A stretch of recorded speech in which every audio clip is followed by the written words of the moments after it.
Pernah nggak sih kamu merasa capek banget? Bukan cuma capek fisik habis kerja atau sekolah, tapi capek hati, capek pikiran, capek secara rohani. Rasanya kayak baterai hidup kamu sudah tinggal 1%, tapi tuntutan hidup masih 100%. Kalau kamu merasakan itu sekarang, video ini buat kamu. Hari ini kita akan membedah satu ayat yang sangat powerful dari Rasul Paulus kepada murid mudanya, Timotius. Pesannya singkat tapi nendang banget. Perhatikan baik-baik. Paulus nggak bilang, Timotius jadilah kuat karena kamu hebat, atau jadilah kuat karena kamu laki-laki. Siap. Dia bilang, jadilah kuat oleh kasih karunia. Kekuatan Kristen itu unik. Ini bukan soal pamer otot rohani atau sok suci. Ini soal daya tahan, endurance, yang sumbernya bukan dari diri sendiri, tapi dari power bank ilahi, yaitu anugerah Tuhan. Pertanyaannya sekarang, kenapa kita harus repot-repot jadi kuat? Kenapa kita nggak hidup santai saja ngikutin arus? Ada 3 alasan krusial kenapa kamu, saya, kita semua harus kuat secara rohani hari ini. Mari kita bahas. Alasan pertama, kita harus kuat karena kita hidup di dunia yang sudah rusak oleh dosa. Jujur saja, hidup di zaman sekarang itu melelahkan. Kita dikepung dari segala arah, standar moral makin kabur, apa yang dulu dianggap salah sekarang dinormalisasi. Kebencian gampang banget tersulut di media sosial cuma gara-gara beda pendapat. Tekanan untuk ikut arus itu kencang sekali. Kalau kamu nggak punya kekuatan rohani, kamu akan hanyut. Gampang banget bagi kita untuk berkompromi dengan dosa cuma karena alasan. Ya kan semua orang juga ngelakuin.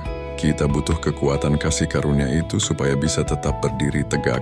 Supaya kita bisa tetap menjadi terang di tempat yang gelap dan menjadi garam di dunia yang mulai tawar. Tanpa kekuatan Tuhan, kita bakal jadi Kristen yang ikut-ikutan, bukan Kristen yang membawa perubahan. Alasan kedua, dan ini sering kita lupakan, kita harus kuat untuk memikul salib. Mengikut Yesus itu paket lengkap. Ada sukacita luar biasa, ada damai sejahtera, tapi ada juga salib. Yesus sendiri berkata, setiap orang yang mau mengikut aku, ia harus menyangkal dirinya, memikul salibnya setiap hari dan mengikut aku.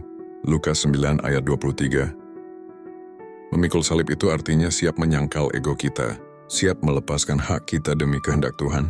Dan kadang, itu artinya siap menghadapi penolakan atau dipandang aneh karena iman kita.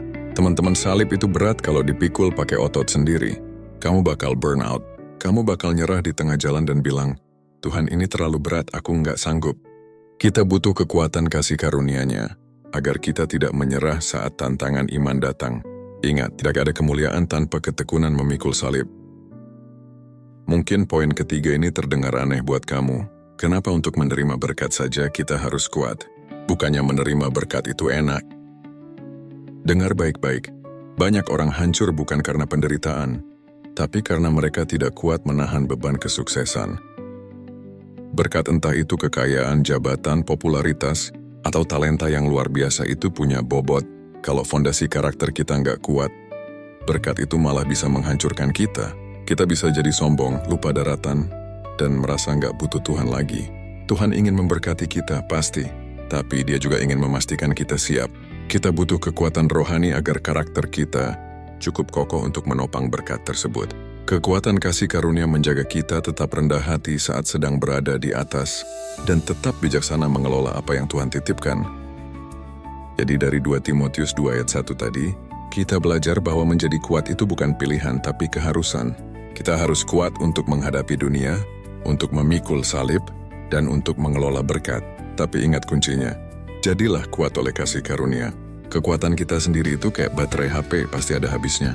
Tapi kasih karunia Kristus itu kayak listrik yang nggak pernah padam.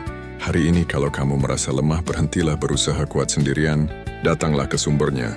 Minta kasih karunia-Nya memenuhi kamu lagi.